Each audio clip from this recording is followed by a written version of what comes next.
লা ইলাহা ইল্লাল্লাহু মুহাম্মাদুর রাসূলুল্লাহ। সকল বলেন সাল্লাল্লাহু আলাইহি ওয়াসাল্লাম। আল্লাহর নামে একবার বললাম চাচা, এক নম্বরে বলে দিলাম, 2 নম্বরের কথাটা শোনো। বলল কি 2 নম্বরে কি? বলল চাচা সর্বপ্রথম তোমার গা জ্বালা করলো, যে আগের কথা বললাম তাই, এমন একটা কথা বলবো চাচা তোমার কান গরম হয়ে যাবে। বলে কি কথা? সেই কথা তুমি সহ্য করতে পারবে না। বলে কি কথা? ও চাচা 2 নম্বর যে উপহারটা তোমার জন্য নিয়ে এসেছি সেটা হলে বিসমিল্লাহির রাহমানির রাহিম তাব্বাত ইয়াদা আবি লাহাবিন ওয়া তাব। সঙ্গে সঙ্গে আবু জাহেলের চোখ বড় বড় হয়ে গেল। আবু লাহাবের কথা কয় কেন? সে তো আমার ডান হাত নাকি? সে তো ডান হাত। যাই বলেছে তাব্বাত ইয়াদা আবি লাহাবিন ওয়া তাব, আবু লাহাবের 2 হাত ধ্বংস হোক। তাহলে চার মানে যদি এক নম্বর করি, যদি যতটুকু নাম বলা হয়, 4 মানে তো সব হবে কি হবে না? আবু জাহেলের চোখ বলল আরে তা বলতেই ভালো, কারণ না মানলে হুজুরটা খারাপ, এটা আমরা সবাই জানি হুজুরটা খারাপ, কিন্তু মনে মনে জানি না হুজুরটা ভালো। শুধু নিজেদের অস্তিত্ব টিকে রাখার জন্য যা কিছু করার দরকার পরম কাবুল করে তাই করি, দেখে না শুধু নিজেদের অস্তিত্ব টিকে রাখার জন্য। তাছাড়া সেই বলে চিন্তা করেন না হুজুর ভালো। এটা ছিল আবু জাহেলের শাস্ত্র। আমাদের চোখ বড় হয়ে গেল, আমার বড় নেতা এবার কি হবে? বলতে দে ও চাচা চোখ বড় করলে হবে না, আরেকটু আমি বলবো। বলে বলো। সঙ্গে সঙ্গে আল্লাহ পয়গম্বর চাচার কানটা বলতে আমার মুখের কাছে আমার একটু দাও। সঙ্গে সঙ্গে বললেন সায়াসলা নারন যাতা লাহাবিনা তাব্বাত ইয়াদা আবি লাহাবিন ওয়া তাব্বা মা আগনা আনহু মালুহু ওয়া মা কাসাব। দেখলেন আমাদের চোখ আরো বড় বড় হয়ে গেল, কারণ ও লোকের মেরেছে, লোকের ধরেছে, অর্থ সম্পদ দেওয়া ফাঁকি দেওয়া সব দেশে জন্মের মতো মানুষের উপরে জুলুম করে যা কিছু সব এক জায়গায় করেছে। এখন মোহাম্মদ বলতেছে আবু লাহাবের ধ্বংস 2 হাত হবে, আর যে মা আগনা আনু মাল কামাই করেছে তাও ধ্বংস হবে। বিদায় গোটা পৃথিবীতে বাংলাদেশ সহ যারা আবু জাহেলের রূপ ধারণ করেছে, যত মাল কামাইছে পায়খানা ঘর পর্যন্ত রাখে নাই, ওদের একটা পয়সাও কোনো কাজে লাগবে না, সব বাবা সেই আল্লাহ পয়গম্বর। এইবার বলল মুহাম্মদ চলে গেল, আল্লাহ নবী চলে গেলেন, আবু জাহেলের ভয় শুরু হয়ে গেল। এখন উপায় কি? উপায় কি? এত মারলাম, এত ধরলাম, এত জেলে দিলাম, এত বাড়ি ভাঙলাম, এত গরু নষ্ট করলাম, এত ফসল নষ্ট করলাম, এত ভাটে দিলাম, এত কিছু করলাম, কিন্তু এখন তো স্লোগান থামাতে দেয় না। উপায় কি? গোপনে বৈঠক লাগাও। এই আবু লাহাব এদিকে, আবু লাহাব। আবু লাহাব আসলো আবু জাহেলের সামনে, উৎপা আসলো, সাইবা আসলো, গোপনে বৈঠক করলাম। গোপনে বৈঠক করে ভাই দুনিয়ার মানুষ একটাও না চাই না থাক, ওটা যায় যাক, নিজেদের অস্তিত্ব টিকায় রাখতে হবে। আল্লাহ টিকায় অমাকার আল্লাহ, আল্লাহু খায়রুল মাকিরিন। গোপনে করেন আর সদরে করেন, শুয়ে করেন আর বসে করেন, আল্লাহু খায়রুল মাকিরিন। তোদের বড় আমি আল্লাহ জানো গুনালো। সুবহানাল্লাহ। ইন্না বাতাসা রাব্বিকা লাশাদীদ। আল্লাহ ধর বড় শক্ত দ্বারা, কেমন ধরা ধরবে রান্নাবা তো কপালে জোটবে না, ধরে বলো ঠিক কেনা? এমন তুমি কেমন বইটাকে কি করলো? আইন সিদ্ধান্ত নিচ্ছে, আইন পাঠ করে দিল। এই যে আইন পাঠ করলো, কি আইন পাঠ করলো? এর নিষিদ্ধ করতে হবে, ওর নিষিদ্ধ করতে হবে। নিষিদ্ধ করার পরে সব করে গুলি করে দুনিয়ার থেকে বিদায় করে প্রস্তাব দিতে হবে, এগুলো জঙ্গি। কথা পায় না? মুহূর্তে আবু জেহেল আবু লাহাব এরা প্রথমে মিটিং করলো যে মোহাম্মদ সহ দুনিয়ায় কাউকে রাখা যাবে না, এরা হলো অবৈধ লোক, এরা হলো দেশের অশান্তি, এরা হলো শান্তি চাই না। ওই সময়কার আইন বর্তমান আইন এক আইন কিনা, অর্থাৎ এমন সময় আইন করলো ওই জায়গায় তিনটা কথা কয় না, তিনটা আইন করলো। কি করলো?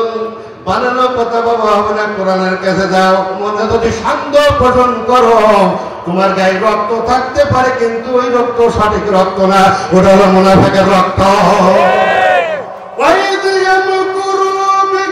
الذين كفروا ليثبتوك أو يقتلوك أو يخرجوك ويمكرون ويمكر الله والله خير الماكرين।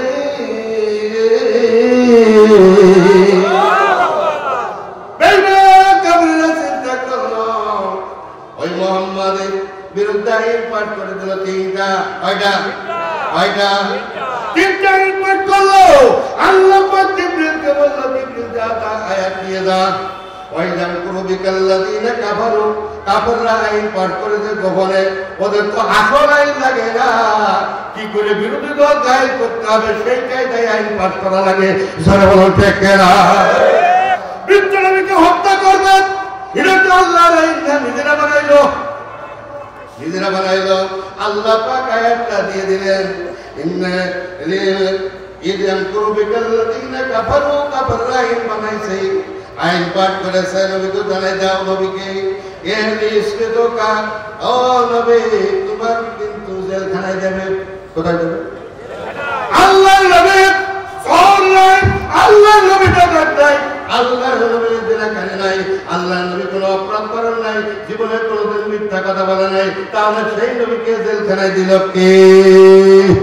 এ বাচ্চান, গোটা পৃথিবীর ভিতরে নয়, বাংলাদেশ সহ মহাদেশের ভিতরে বাবা, যার তাফসীর শোনার জন্য আর মানুষ পাগল হয়ে আসতো। প্রত্যেক মঞ্চে প্রত্যেক তাফসীর মাহফিলে 40 জন পর্যন্ত মুসলমান হতে দেখেছি। এই তাফসীর বাংলাদেশের কোন মানুষ বলতো না, জানতো না, বলতো না। যার তাফসীর শোনার পরে মানুষ পাগল হয়ে যেত বাবা। এমন একজন আল্লাহওয়ালা মানুষকে যারা এমন সুয়ের মাধ্যমে শহীদ করে দিল, এরা কোনদিন মুসলমান হতে পারে না, পারে না। এই জন্য এমন একটা আল্লাহওয়ালা সে জীবনে অন্যায় এরকম কায়দায় করে নাই, মিথ্যা অপরাধ দিয়ে অপবাদ দিয়ে তাকে শেষ করে দেওয়া হলো।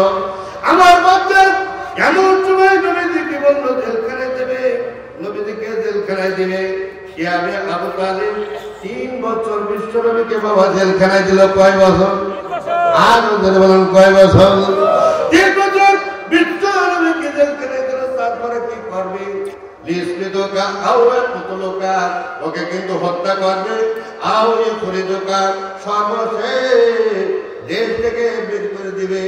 ও বাচ্চান, যার মা নাই, বাবা নাই, দাদা নাই, দাদি নাই, আপন বলতে কেউ ছিল না, সেই নবীকে দেশে থাকতে দিল না বেঈমান কাফেরের গোষ্ঠীরা। সেই নবীকে মারার জন্য খেয়ে না খেয়ে লেগে গেল। সেই নবীর উত্তরসূরিরা এখনো আছে। কিয়ামত পর্যন্ত তাদের উপরে যারা নির্যাতন দেয়, মিথ্যা তহমত দেয়, এরা যে টাটকা আবু জেহেলের গোষ্ঠী, তাদের সন্দেহ নাই। কেন বললাম কথাটা? আল্লাহ পাক বললেন, ইন্নামা ইয়াখশাল্লাহা মিন ইবাদিহিল উলামা। এই আলেমরা পৃথিবীতে একমাত্র আমি আল্লাহকে ভয় করে যদি চলে, আলেমরাই চলে। আর নবীজি বললেন, ইন্নাল উলামা ওয়ারাসাতুল আম্বিয়া, আলেম উলামারাই হলো আমার ওয়ারিস। জোরে বলুন সুবহানাল্লাহ। এরকম নবী চলে গেছে, নবীর উত্তরসূরিরা দুনিয়ায় আছে না নাই? আরো জোরে বলেন আছে না নাই? আবু জেহেল চলে গেছে, ওরে নবীর উত্তরসূরি যদি থাকে, আবু জেহেলের উত্তরসূরি থাকবে কি থাকবে না? ওই জমানায় আল্লাহর কোরআনের বিরুদ্ধে অবস্থান যারা নিয়েছে, তারা ছিল আবু জেহেলের গোষ্ঠী। আর আল্লাহর নবীর পক্ষে থেকে কোরআন নিয়ে যারা আন্দোলন করেছে, আর আল্লাহর নবীর কোরআন নিয়ে বর্তমান যারা আন্দোলন করে, আর যারা বাধা সৃষ্টি করে, যারা আন্দোলন করে, এরা নবীর উত্তরসূরি। আর যারা বাধা সৃষ্টি করে এরা আবু জেহেলের উত্তরসূরি। আল্লাযীনা আমানু ইকাতিলুনা ফি সাবিলিল্লাহ, যারা ঈমানদার তারা যুদ্ধ করে লড়াই করে আল্লাহর রাস্তায়। ওয়াল্লাযীনা কাফারু ইকাতিলুনা ফি সাবিলিত তাগুত, আর যারা কাফের যারা মুনাফিক মুশরিক বেঈমানের জাতরা ওরা মানুষ তৈরি করা আইনের পিছনে লড়াই করে। কথাটা কার? এইবার আজগুলো আদেশ দেওয়ার পর বলতে বাড়াই বলতে যাই সমস্যা নেই, উৎপত করে না তো ফরক হয়ে যাবে। ওরে বেড়া ভাষার মধ্যে আমার সব হবে ডাক্তারের কাছে গেলে ডাক্তার পাখি তুই সব খাবার তবে খবরদার দুধ খেয়ে না, কারণ দুধ খাইয়ে কিন্তু হজম করা কঠিন। আমার সব রোগী যে ওকে তো দুধ হজম করতে পারে না, জনগণ কথা ঠিক ঠিক না। আমার সব রোগী যেরকম দুধ সহ্য করতে পারে না, মুনাফিকের বাচ্চারা আল্লাহর কোরআন সহ্য করতে পারে না। ঠিক না? আরে মুনাফিকের যা এ কঠিন, আল্লাহ নবীটা ধরতে পারেনি, শেষে আল্লাহ পাঠ করতে শুনেছি। দাড়ি টুপি লম্বা লম্বা সব থাকবে, মসজিদের সামনের কাতার মুসারি ইমামের কলেজের ফোটা, সেটা যদি দেখা যাবে মুনাফিকের হেড সাবধান। এরা কথাও কয় জানি এই ছয় মাত্রই এক গিয়ারে পা দিলাম, এখন 4 গিয়ার বাকি। একটার আগে কথা বলবেন না, প্রধান বক্তা একদিন আমি আর কি, আমি তো কোন রকম ক্যাম্পিংয়ের জাহাজ আসতেছি। একজনে ধরে দেয় আল্লাহুম্মা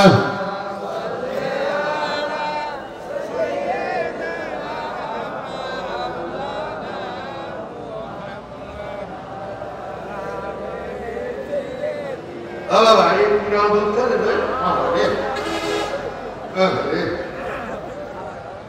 কাল সবাই নামাজ বলছিলাম আপনি এইরাম সে রাত 1টা বলতে চলে তো সেটা নাম দিতে টাকা তুমি মেরে ফেলো। এইরকম মরা মারবে তোমার একটা আমার যা সব অন্যরকম দেখা দেখে ধর তত্ত্ব আর মার খুদ করতে যাবো কেন মুসলমান না? মরে শব্দই বলে গুণাগুণ পাঠা কামের গোষ্ঠী বলে শব্দ হয়ে ওরা নবীন মুসলমানের ইবাদত থেকে রাখবে। ঠিক না? ওমরের আমলে যদি কোনো মুসলমান জইয়া একটু পাশায় ঠাই করে বাড়ি কেন তুই মুসলমান না? এই জমি তোর জন্য তুই হাতটি এমন থাকে বেঈমান বেদিনীরা তোর দেখলে দিল ভয় পায়, আর আমাকে ছাড়াই না।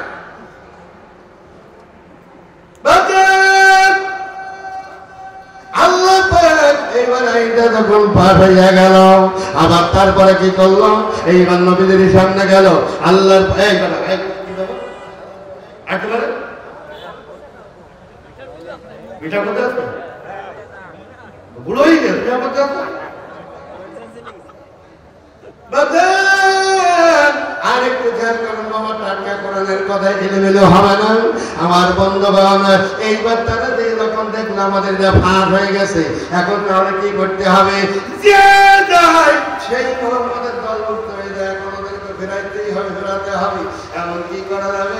এইবার তারা আবার জরুরি মিটিং ডাকলো, ভাই আমাদের ফাঁস আছে কি করে, গোপন বয় সব বেরিয়ে যাচ্ছে কি করে, একটা কাজ করো বলে কি বলে আগামীকাল থেকে একটা সিদ্ধান্ত নাও, মোহাম্মদ যেখানে কথা বলবে ওই জায়গায় গন্ডগোল করবা, ওই জায়গায় হতে দেওয়া যাবে না, ওই কোরআনের কথা বলতে দেওয়া যাবে না, কারণ মোহাম্মদের কথা আমরা শুনেতে আমরা পাগল হইয়া যাই, সাধারণ পাবলিক আমরা ঠেকাবো কি করে। এই জন্য এই আইনটা বাবা আমার বাংলা জমিনে কোন আমলে চালু ছিল যে বাংলা জমিনে তাফসীর মাহফিল হবে না। যদিও বক্তা নিতে হবে ও কান্দে না তাফসীর করে, যদি কান্দে তাহলে হবে। যদিও কান্দা বক্তা নিয়ে একটা মঞ্চ উঠেছে, এইবার পার্টি নেতা যে পাড়ায় বাস করে, যদি এক নেতা দেখেছি আমার নাম নেই আর এক নেতার নাম আছে, ও আজকে ঘাড় কাট করে বলছে হবে না। অর্থাৎ আবু জেহেলের এক নম্বর কাজ ছিল ওইটা যে কোনো পদ্ধতিতে তাফসীর মাহফিল বন্ধ করতে হবে। কথা রাখার আয়াত দিয়ে দেন সূরা হামিম সাজদা আল্লাহ বললেন ফানাহানু নাযালনা যিকরা আফানুনাসিলু মিনাল কুরআনি মা হুয়া শিফা। শিফার কথা আমি বলেছি যে এমন কোন ওষুধ নাই যা আল্লাহ কোরআনে দেয় নাই। জোরে বলুন সুবহানাল্লাহ। এইবার আয়াতটা পাঠ করলে ওই রকম করে তোমরা বিভিন্ন বাহানা দিয়ে খবরদার কোরআনের কথা কোনো জায়গায় যেন না হয়। ও বাবা ওই জামানায় যদি আমাদের বাধা দিয়ে থাকে, আজকেও যদি আমি ওই রকম বলি আমার কাছে অনুমতি নাও, তারপর অমুক কাছে, তারপর ঘটের কাছে, ওই মুসির কাছে, অমুকের কাছে, তমুকের কাছে দাও, টাকা দিয়ে অনুমতি নাও, এরকম লাগে কি লাগে না? তাহলে বুঝতে হবে ডাইরেক্ট আমি কোরআন বন্ধ করতে পারি না, তাই বাংলা করে কোরআন বন্ধ করতে চাই। وقال الذين كفروا سورة حاميم সাজদা কোন সূরা? কথা কয় না। কালকেরা বাজার করে গেলে কি হবে নাকি? তোমার বাড়ি বলতে আমাকে পানি তুলে দিয়ে কিছু বলি যাবে না বলেন।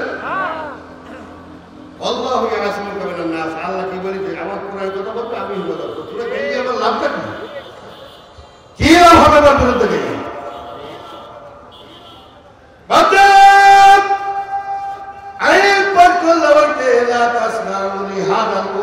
وقال الذين كفروا كفروا بشدة عين فكروا لا تسمعوا لهذا القرآن যেখানে কোরআনের কথা হবে ওই জায়গায় মানুষ বন্ধ করে রাখতে হবে, ওই জায়গায় যেতে দেব না, ওই কথা শুনতে দেওয়া হবে না। আর তারপরেও যদি জুলুম করে তারা দেয় লাআল্লাকুম তাগলিবুন, ওই জায়গায় যাবার কতক্ষতি করব, ওই জায়গায় যাবার হাজারি করব, ওই জায়গায় যাবার তিনটি কাটাকাটি করব, এমন কায়দা করব মুহাম্মাদের কথাগুলো যেন কারোর কানে না পৌঁছায়। আয়াতটাকে করেছিল আবু জাহেল, আল্লাহ পাঠ করেছিল সুবহানাল্লাহ। বাচ্চাম সোহেল বলে পুলিশ পুলিশ এরকম পুলিশ এক মুরব্বী একটা ধাড়ি থাকলে পুলিশে, আর এক বানর ধাড়ি থাকলে দাড়ি আসে না নাই দুটো আমার মতো, হ্যাঁ, আর বানরের ফিলিংস আসে, হ্যাঁ। এখন মুরব্বী ছাগল ধাড়ি ছাগলের বানর নিয়ে যাচ্ছে বিক্রি করতে, তা বুড়ি করছে মায়া, জানি তো বুড়ো বয়সে আমার একটু মায়া বেশি পড়ে, তাই তুমি একটু হালুয়া নিয়ে যাও, রাস্তায় যেয়ে নাস্তা করে খাও। এখন রাস্তায় যাওয়ার পরে গাছে ঝুলে রেখে হাত মুখ ধুতে গেছে বানর আর ছাগল বেঁধে রেখে। বানর পথে হাঁটিয়ে আসেন তিনজন আর খাবে একা, এ তুলে নিবে।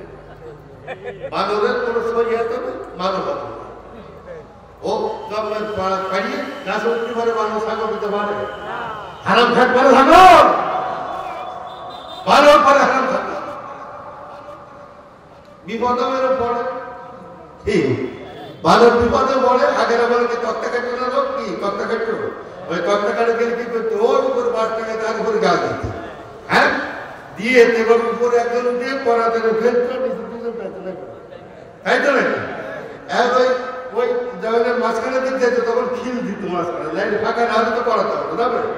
এবার ওখানে সেই খিল দিয়ে ওই টাইমে ভালো পড়েছিল উপরে দেখতেছে, ওই করতে যারা খিল না ছাড়া অনেক পরে এরা খাওয়ার জন্য গেছে, খিল ফুটা রয়েছে ওখানে, ভালো পড়েছিল, ও আসে দুই পাশে দুই পা দিয়ে খিল তোড়তে কষ্ট হচ্ছে, খিল দাঁড়ায় পড়ে, কিন্তু যখন দুই পাশে দুই পা দিয়েছে ফাঁকা জায়গাতে, এবার যন্ত্রপাতি ভিতরে গেছে না, এবার কষ্ট করে যেই খিল ছাড়াই গেছে, ও যন্ত্রপাতির অবস্থাটা কি? এই চিল্লা চিল্লা কাকাকে কি আল্লাহ দিনের বিরুদ্ধে, ইসলামের বিরুদ্ধে, দাওয়াতের বিরুদ্ধে, আল্লাহর কোরআনের আন্দোলনের বিরুদ্ধে অবস্থান নিয়েছে যারা, বান্দরের মতন অবস্থান হয়েছে তাদের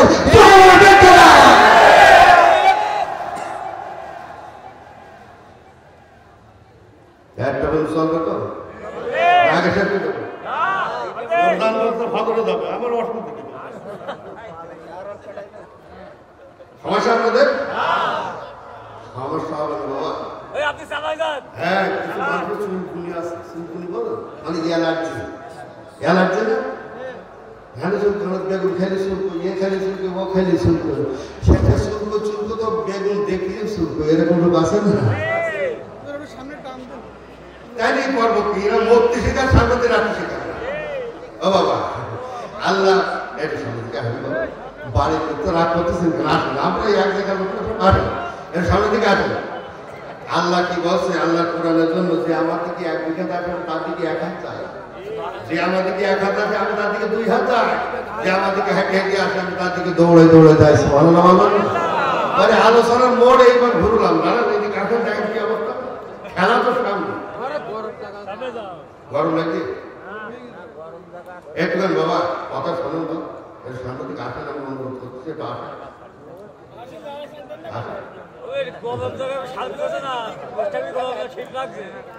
সুলাইমান আলাইহিস সালাম জিনেদের বলে যে এই মসজিদ বানাও, তো মসজিদ বানানো হয়ে গেলে বলতে একটা কাজ দেন, আবার ভাঙো, আবার ভাঙিয়ে আবার বানাও, আবার বানানো বলতে এবার কাজ দেন। কারণ সুলাইমান আলাইহিস সালাম কি কাজ করে দেবে? তাহলে যা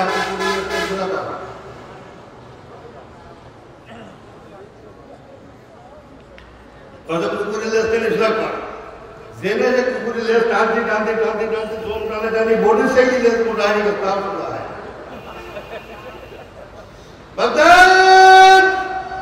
এইবার এখন আল্লাহ পাক সেই কি বললেন বিশ্ব নবী হযরত আবু বকরকে বললেন, আবু বকর তাহলে দাওয়াতটা পৌঁছাইতে হবে, তাবলীগ। এমন সময় আবু জেহেল আবলাহ যখন দেখলো আমাদের সব পার হয়ে যাচ্ছে, এইবার তারা গোপনে গোপনে মিটিং করলো যে নবীকে হত্যা করতে হবে। আল্লাহর পয়গম্বর যখন ঘুমিয়েছে রাতের অন্ধকারে বেঈমান কাফেরেরা আর দেরি করে নেই বাবা, বেঈমান কাফেরেরা তারা গোষ্ঠীর থেকে লোক নিল, বড় বড় নেতা, বড় বড় অস্ত্রধারী, তাদেরকে নিয়ে যখন ঘর চতুর্পাশ থেকে ঘেরাও করলো, আল্লাহর নবী কায়নাত এই দুনিয়া থেকে বিদায় করে দিবে। আমার আল্লাহ পাক সঙ্গে সঙ্গে হযরত জিবরিলকে বললেন, জিবরিল আর দেরি করা যাবে না, চতুর্পাশে কাফেরেরা দাঁড়িয়ে গেছে, এমন কায়দায় তিলটাই জায়গা নাই, অর্থাৎ এমন জায়গায় দাঁড়াইছে সেখান থেকে বের হওয়া সম্ভব না। ওরা জিবরিল রে আর দেরি করা যাবে না, আমার নবীর কাছে যা, এই মুহূর্তে মক্কা ছেড়ে মদিনায় যেতে হবে। হযরত জিবরিল আলাইহিস সালাম যখন ঘরে ঢুকলেন, নবীজি ঘুমিয়ে আছে, ঘুম ভাঙে না। নবীজি হযরত জিবরিল জিহ্বাটা বের করলেন, আল্লাহর নবীর পায়ে লাগালেন, নবীজির ঘুম ভেঙে গেল। সুবহানাল্লাহ বলেন, আরো জোরে বলেন সুবহানাল্লাহ। বাজান আস্তে করে যখন উঠলেন, এমন সময় জিবরিল বললেন, ইয়া রাসূলুল্লাহ, ইয়া হাবিবাল্লাহ, এখন মক্কা ছেড়ে মদিনায় যেতে হবে, আর এই মুহূর্তে বের হতে হবে। এক মুষ্টি বালু নিতে বলেছে আল্লাহ। এই বালু মুষ্টি নিয়ে যখন আপনি বালু নিক্ষেপ করবেন, আমার রমাইতা ওয়ালাকিন্নাল্লাহ রমা, এই বলে যখন বালুতে ফুঁক দিল, এইবার ডাইনে তাকাই কাফের, বামে কাফের, সামনে কাফের, পিছনে কাফের, কোন দিকে মারব? আল্লাহ পাক বললেন, নবী গো টেনশন করা লাগবে না, যেদিকেই পারো ইচ্ছা তোমার তুমি বালু নিক্ষেপ করো, এই বালু নিক্ষেপ করার দায়িত্ব নবী তোমার, আর কাফেরদের চোখে পৌঁছাই দেওয়ার দায়িত্ব আমি আল্লাহ আমার। আল্লাহ নবী কি করলেন দেখেন, আমরা কোন নেতার উম্মত, কোন নেতার অনুসারী আমরা বাবা। আল্লাহ নবী ডাক দিয়ে বললেন, আলী, ও আলী দিকে শোন, আলী এই পিছনের নিচে ইহুদি যারা, বেদিন যারা, তাদের আমানতের টাকা আছে, তাদের দিরহাম আছে, ও আলী এই স্লেভের ভিতরে চাদর নিচে তুমি ঘুমিয়ে থাকো, আর সকাল হতে না হতে বিছানার নিচের থেকে তার জান্নাতের তুমি পৌঁছাই দিও, কারোর হক নষ্ট করা যাবে। জন্মের খাওয়া খাইলে গাড়ি গেল, বাড়ি গেল, এত কিছু বানাইলাম, কিন্তু কিয়ামতের ময়দানে কি কৈফিয়তটা দিবা? ওই মহিলা যখন হযরত আলী এইবার চোখের পানি ফেলাইয়া কাঁদতেছে, আল্লাহ পয়গম্বর বললেন, আলী তুমি কেন কাঁদতেছো? আলী বললেন, ইয়া রাসূলুল্লাহ, ইয়া হাবিবাল্লাহ, এই জন্য আমি কাঁদি, ইয়া রাসূলুল্লাহ, এই লেপের ভিতরে, চাদরের ভিতরে আমি ঘুমিয়ে থাকবো মরে দিয়া, আর বেঈমান কাফেররা ঘরের ভিতরে ঢুকে মনে করবে আব্দুল্লাহ পুত্র মুহাম্মদ ঘুমিয়ে আছে। এই আল্লাহ নবী ভেবে অতর্কিত ভাবে তরবারি চালাবে, আমার কল্লাটা দ্বিখণ্ডিত হয়ে যাবে, এতে আমার কোনো দুঃখ নাই। ইয়া রাসূলুল্লাহ, ইয়া হাবিবাল্লাহ, আমি আলী আমার জীবনের বিনিময়ে যে আল্লাহর নবী দুনিয়ায় বেঁচে আছে, এটাই আমার সান্ত্বনা। নবীজি মক্কা থেকে যখন চলে গেলেন, মদিনায় চলে গেলেন, আমাদের দেশে বলে হুজুরা রাজনীতি করবে কেন, রাজনীতি করবে কেন, কয়েক কয় না রাজনীতি তো না, রাজনীতি তো হুজুরাই করবে, তোরা রাজনীতি করবে কেন? এই জমিনে আপনার আল্লাহ, জমির আল্লাহ, আল্লাহর প্রকৃত মুমিন যারা, তারাই করবে রাজনীতি।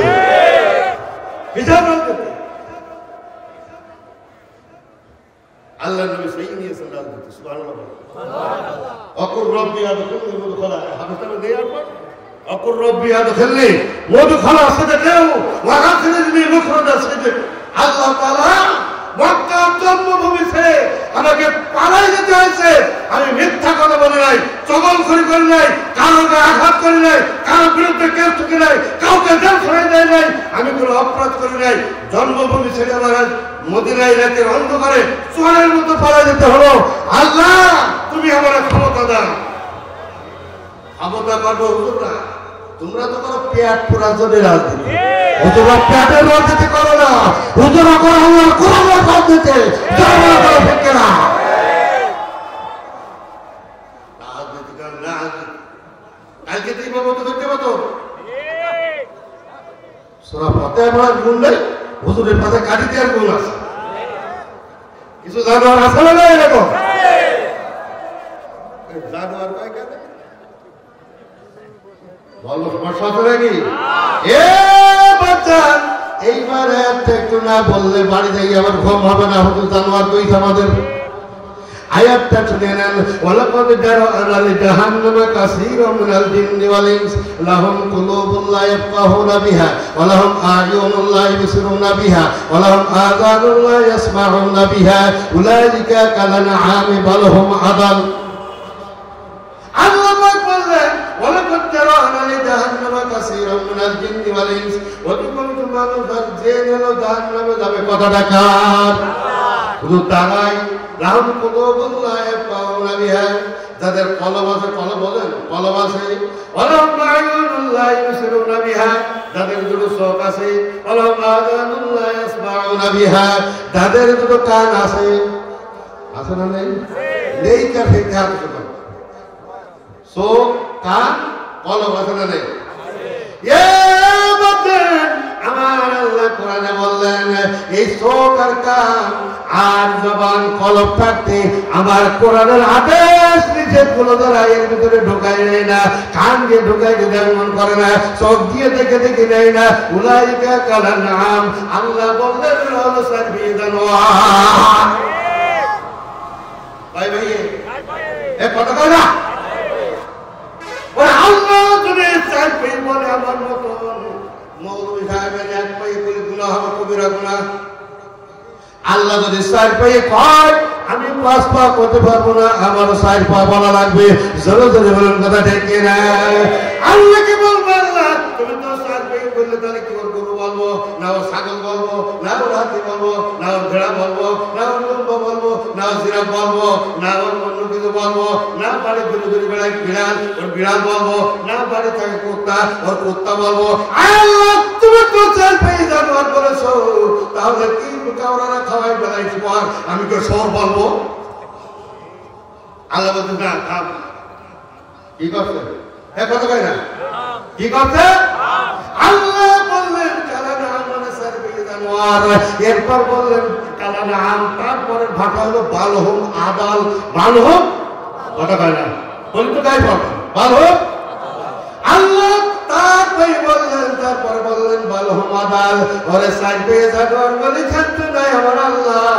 আমার আল্লাহ বললেন ওরা 4 পায়ে জানোয়ার, অর্থাৎ সোয়ারের সেই উনি খ্রিস্ট।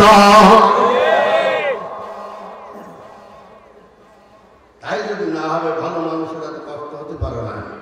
কথা কয় না, আমি করবো কেন, আপনারা করাই নেবেন।